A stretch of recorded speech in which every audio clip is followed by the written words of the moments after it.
Jaipur, also known as the Pink City, is a city known for its magnificent palaces, forts, and vibrant markets. Although it's a city that has a lot to offer, it's actually possible to see the best of Jaipur in a single day. Of course, you won't be able to see everything in Jaipur within such a short time frame, but you can at least get a taste of what this Indian city has to offer.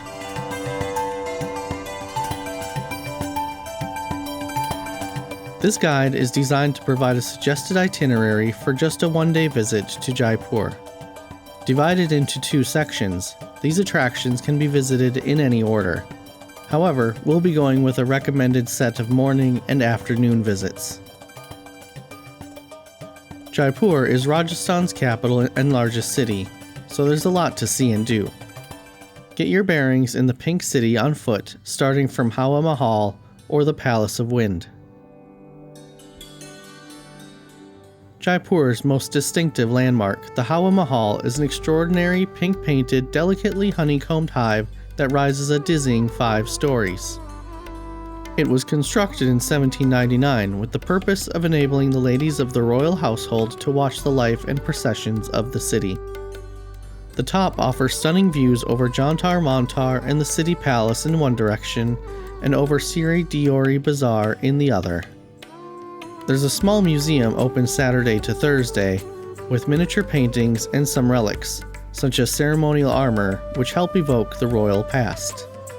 Claustrophobes should be aware that the narrow corridors can sometimes get extremely cramped and crowded inside the Hawa Mahal. The admission fee is 50 Indian rupees, or about 60 cents in US dollars. But if you're lucky like I was and visit on National Museum Day, admission is free. After Hawa Mahal, it's a short walk to the Jantar Mantar Astronomical Observatory. Adjacent to the city palace is Jantar Mantar, an observatory begun by Jai Singh II in 1728. At first glance, it resembles a collection of bizarre sculptures. Built for measuring the heavens, the name is derived from the Sanskrit Yanta Mantar, meaning instrument of calculation. And in 2010, it was added to India's list of UNESCO World Heritage Sites. Jai Singh II liked astronomy even more than he liked war and town planning. Before constructing the observatory, he sent scholars abroad to study foreign constructs. He built 5 observatories in total, and this is the largest and best preserved, having been restored in 1901. Others are in Delhi, Varanasi, and Ujjain. No traces of the 5th, the Mathura Observatory, remain. Paying for a local guide is recommended if you wish to learn how each instrument works. The admission fee for foreigners is 200 Indian rupees, so about $2.50 USD. Then, we essentially cross the very busy street to reach the city palace. A complex of courtyards, gardens, and buildings, the impressive city palace is right in the center of the old city. The outer wall was built by Jai Singh II, but within, the palace has been enlarged and adapted over the centuries. There are palace buildings from different eras, and they're a striking blend of Rajasthani and Mughal architecture. The price of admission includes entry to Royal Gate Tour and the cenotaphs of the Maharanis, as well as to Jaigarh, a long climb above Amber Fort. One thing to note, photo and video isn't allowed in the galleries and exhibits. Entering through Virendra Pole, you'll see the Welcome Palace built in the late 19th century as a reception center for visiting dignitaries. Its multi-arched and colonnaded construction was cooked up in an Islamic, Rajput, and European stylistic stew by the architect Sir Swinton Jacob. It now forms part of the Maharaja Sawai Mansingh II Museum, containing a collection of royal costumes and superb shawls, including Kashmiri pashmina. The Maharani's palace houses the armory, which has one of the best collections of weapons in the country. Many of the ceremonial items are elegantly engraved and inlaid, belying their grisly purpose. Set between the armory and the Diwan-e-Am Art Gallery is an open courtyard. At its center is a pink and white marble-paved gallery that was used as the hall of private audience, where the Maharajas would consult their ministers. Here, you can see two enormous silver vessels, each 1.6 meters tall, and reputedly the largest silver objects in the world. Within the lavish Hall of Public Audience is this art gallery. Exhibits include a copy of the entire Bhagavad Gita, handwritten in tiny script, and miniature copies of other holy Hindu scriptures, which were small enough to be easily hidden in the event that zealot Mughal armies tried to destroy the sacred texts. Located towards the palace's inner courtyard is Pitam Niwas Square. Here, 4 glorious gates represent the seasons.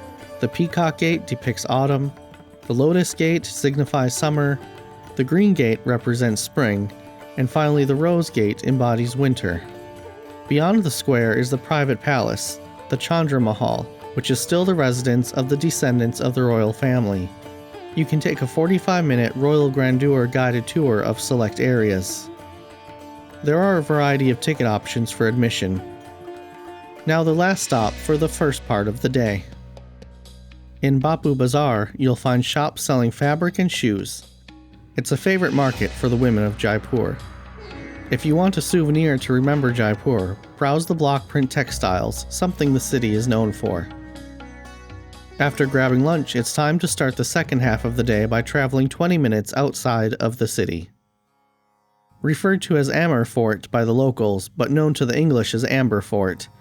It's a magnificent fort comprising of an extensive palace complex built from pale yellow and pink sandstone and white marble, divided into 4 main sections, each with its own courtyard.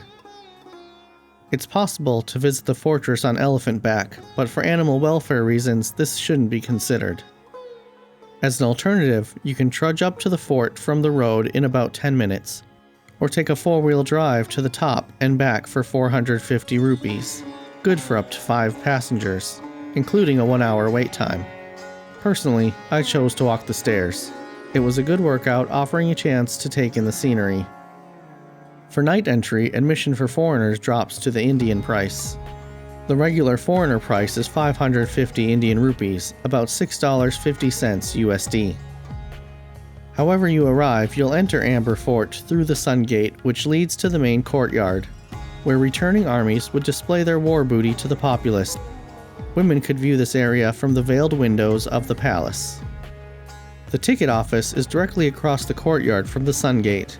If you arrive by car, you'll enter through the Moon Gate on the opposite side of the main courtyard. You can hire a guide or grab an audio guide, as there are very few signs and many blind alleys. From the main courtyard, an imposing stairway leads up to the main palace, but first it's worth taking the steps just to the right, which lead to the small Sila Devi temple, with its gorgeous silver doors featuring raised relief work. Heading back to the main stairway will take you up to the second courtyard and the Hall of Public Audience, which has a double row of columns each topped by a capital in the shape of an elephant, and latticed galleries above. The Maharaja's apartments are located around the third courtyard.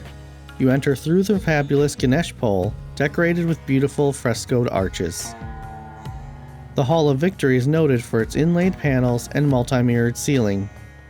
Carved marble relief panels around the hall are fascinatingly delicate and quirky, depicting cartoon-like insects and sinuous flowers. From the Hall of Victory, you can enjoy fine views from the palace ramparts over picturesque Mauta Lake below.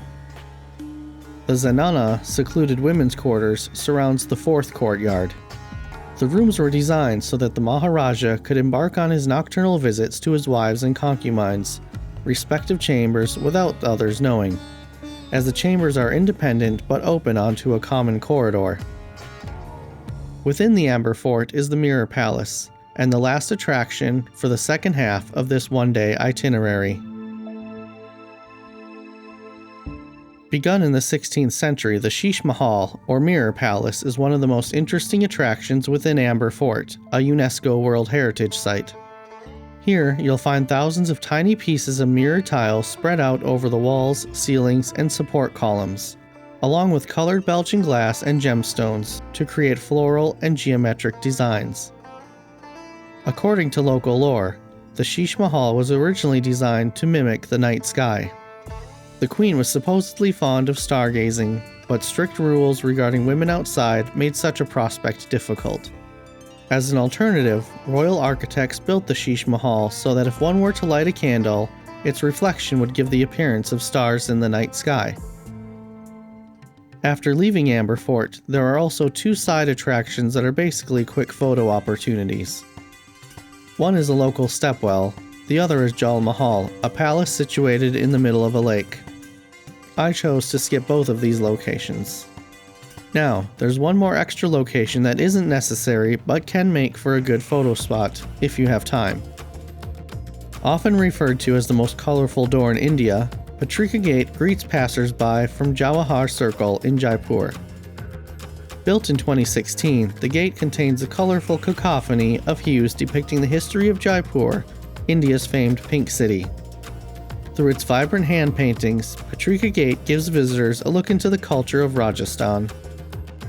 Along its columns and pillars, depictions of temples, forts, palaces, and Jaipur rulers are offered to give a glimpse into the city's history. Scenes of weddings, wars, and daily life are portrayed. Gates in Jaipur are an architectural tradition. When Maharaja Sawai Jai Singh II founded Jaipur in 1727, he built a wall around the city with 8 gates in all 4 directions. Now, centuries later, Patrika Gate continues the architectural legacy and is sometimes touted as the 9th gate of the city. The number 9 does play a prominent role in the design. There are 9 total pavilions, each 9 feet wide. Not only a symbolic structure, Patrika Gate has also emerged as a popular stop for relaxation and photo shoots. A slightly different shade of pink than the traditional Jaipur terracotta pink, Patrika Gate provides a place for the city to honor its past while it thrives in the modern era. If you found this video useful, please like, comment, or even subscribe. Thanks for watching.